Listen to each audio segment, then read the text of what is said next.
Amigas y amigos televidentes, bienvenidos a otro programa más de Tribuna Nacional. Hoy está con nosotros el doctor Tomás Castro Monegro, quien es abogado de los tribunales de la República Dominicana, consultor jurídico y analista político. Con el doctor Tomás Castro Monegro vamos a hablar de temas importantes de política, de economía y de política internacional. Pero antes vamos a unos mensajes comerciales. Doctor Tomás Castro, bienvenido a Tribuna Nacional. Gracias, hermano, gracias. ¿Cómo tú ves la situación política del país? Bueno, la situación política del país es complicada, difícil, porque los principales entes políticos han caído en un descrédito tremendo.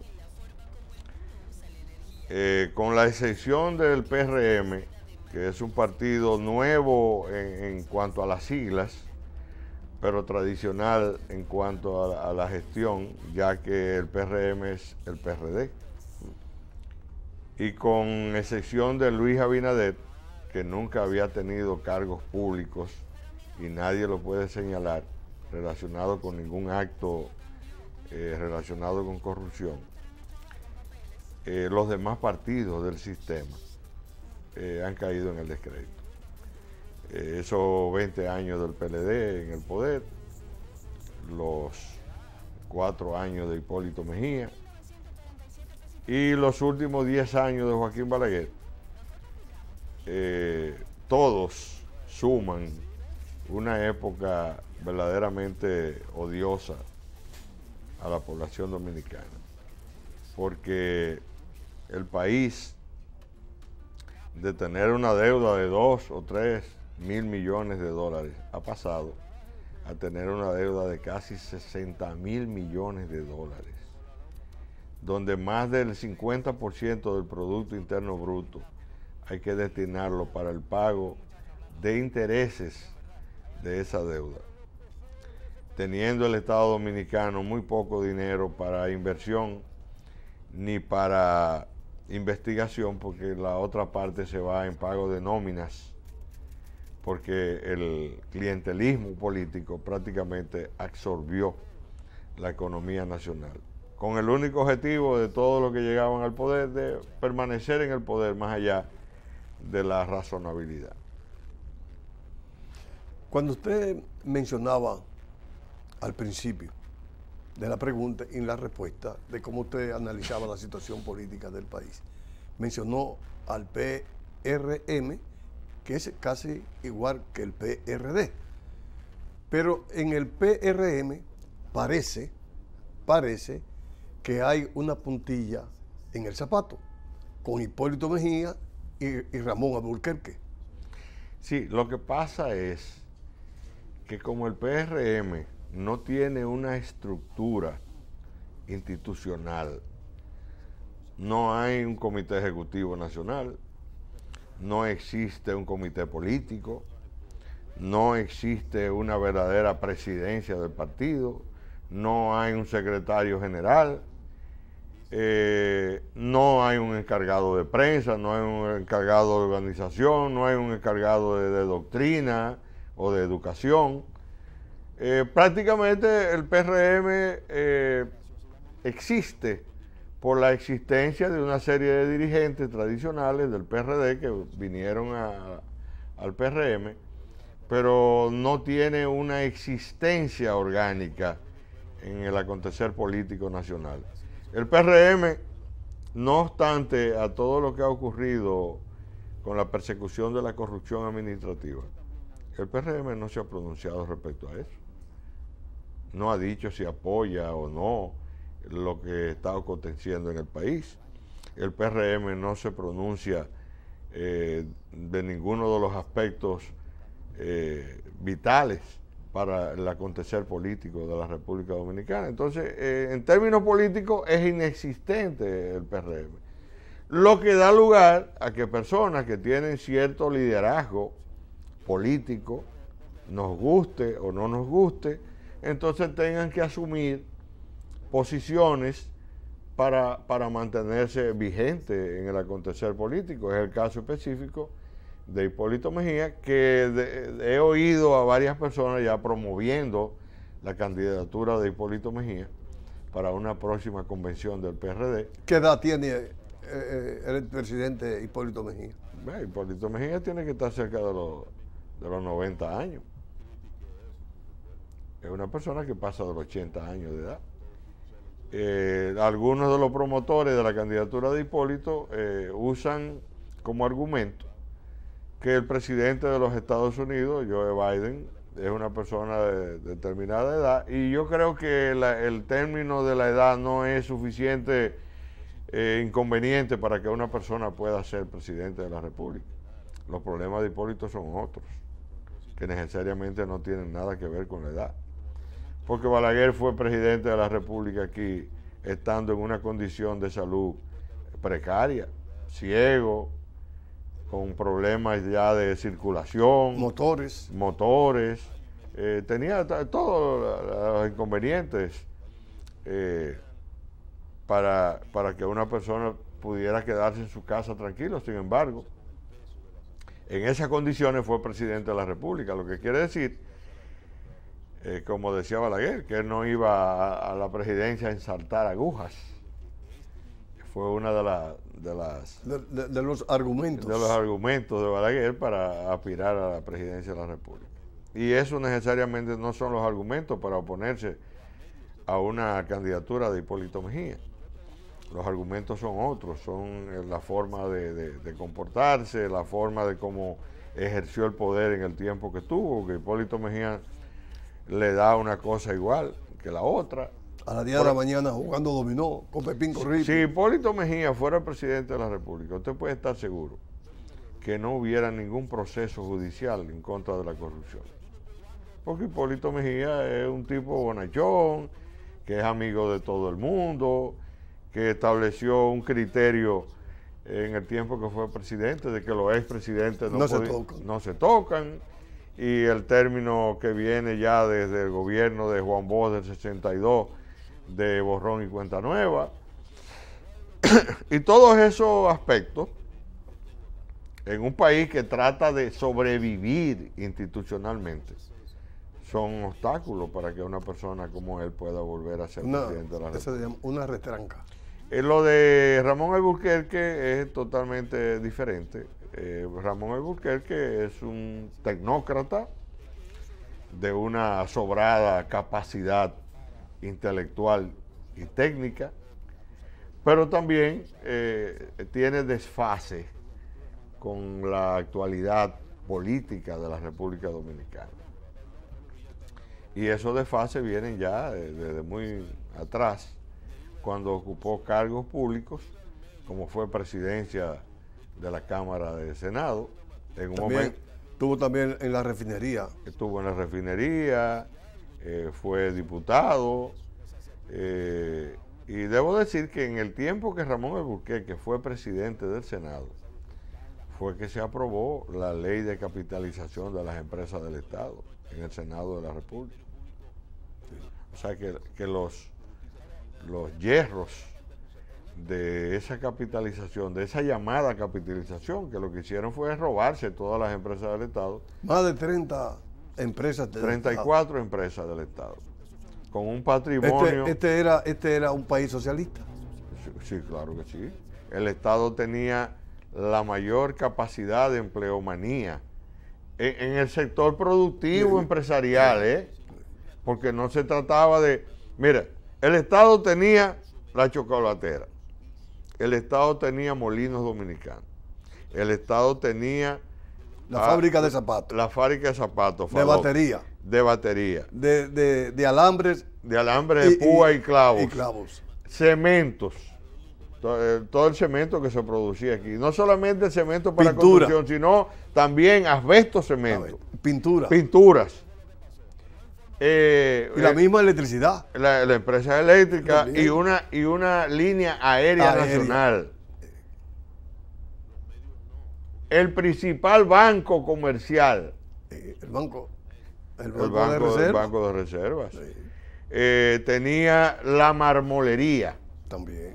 Y la fábrica de vidrio. La fábrica de vidrio y de botellas. Y también había otra que era la de papel. La fábrica de papel. Y tenía la tabacalera. La tabacalera. Y también había una licorería. Y la licorería. Se llamaba La Altagracia en San Cristóbal. Y la fábrica y las armas que se hacían. La armería. La armería. Y había una fábrica que se encargaba de producir los alimentos que se le daban a los estudiantes en las escuelas. El Trópico. El Trópico, que estaba ahí en la María Montés. En la María Montés. Pero además tenía cordelería, fasaco de cordelería. La parte oriental. La algodonera. También. La fábrica de aceite ámbar. También. ¿Y tú no recuerdas la que está allí en la Máximo Gómez? La Sociedad Industrial Dominicana. La Sociedad Industrial Dominicana. Tenía también la refinería de sal. También. Pero además tenía empresas que real y efectivamente eran monopolios. Pero Trujillo entonces era un nacionalista, pero unipersonal. Sí, pero cuando Trujillo se murió, no le echaron en la caja esa industria, ese conglomerado de industrias que debieron ser hoy un patrimonio, el soporte de una economía estatal al más alto nivel. Sin embargo, todo eso se fue por la alcantarilla. Ya. Doctor Monegro, vamos a unos mensajes comerciales, a la pausa, y luego para que usted le diga al pueblo dominicano por qué la vida está tan cara. Vamos arriba. Doctor Tomás Castro, las amas de casa en la República Dominicana están al grito por el alto costo de los artículos de primera necesidad. A su juicio, ¿cuál es la causa?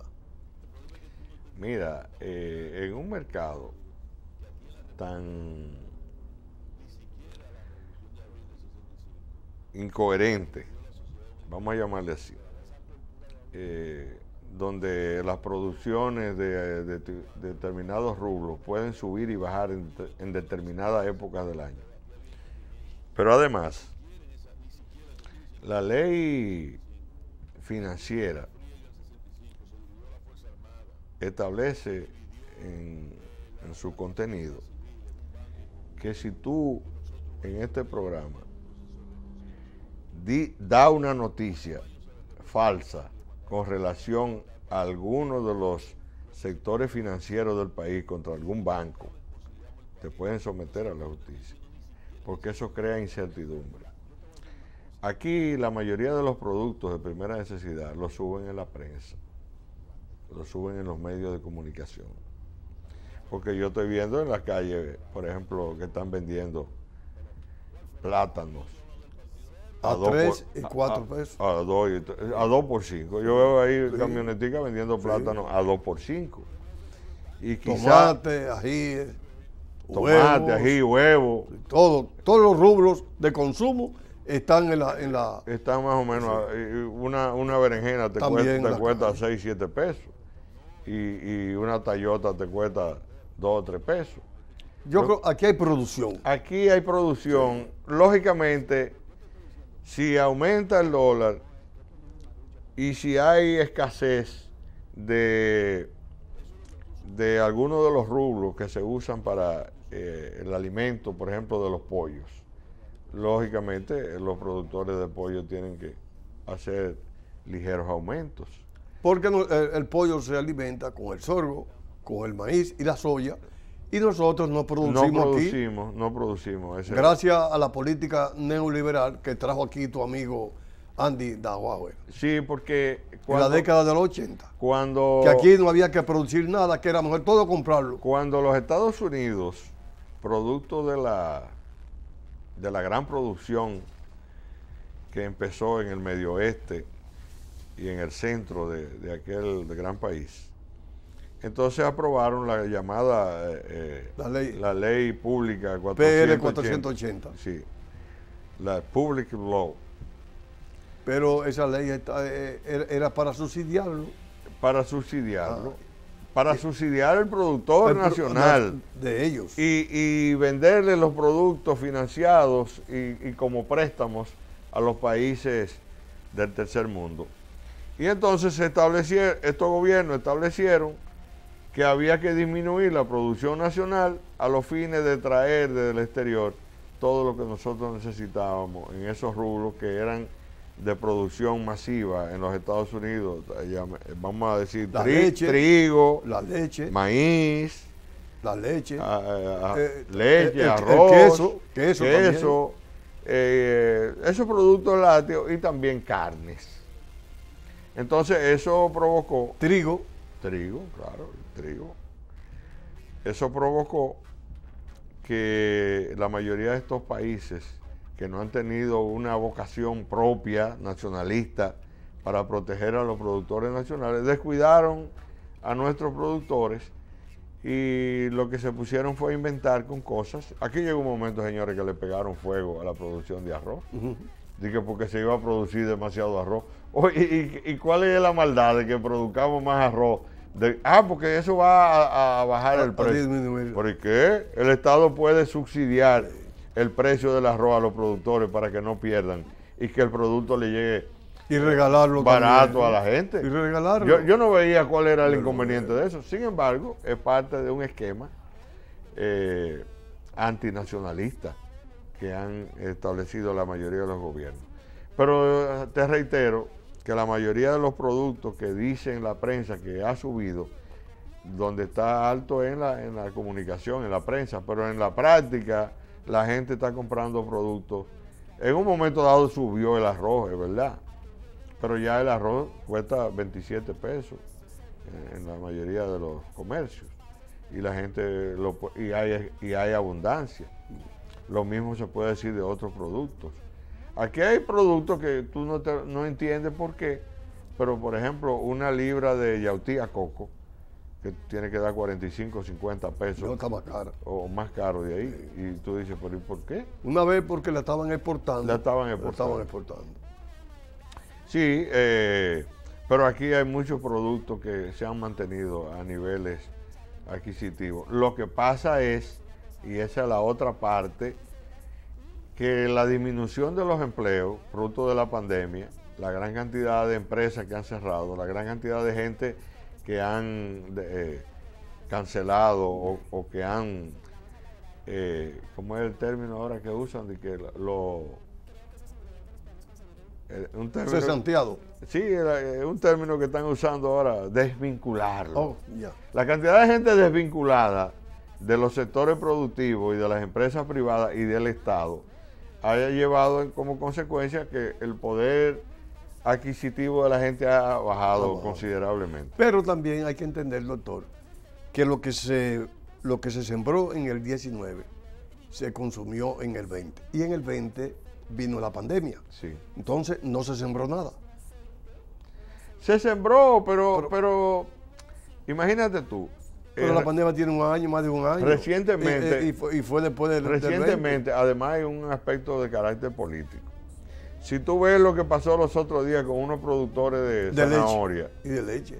Y de leche. Y lo que pasó con unos productores de supuestos productores de cebolla. Botando los productos, porque aquí eso era manejado políticamente. Sí. Para crearle situaciones al gobierno. Y para producir una escasez ficticia.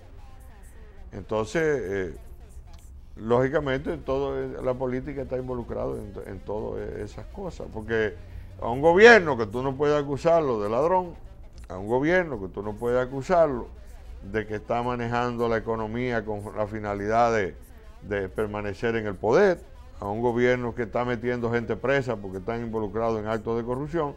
Entonces los adversarios políticos por algún lado tienen que darle y han entendido que es por el estómago de la gente que tienen que darle para crearle situaciones inconfesables a este gobierno. ¿Qué no te gusta de este gobierno?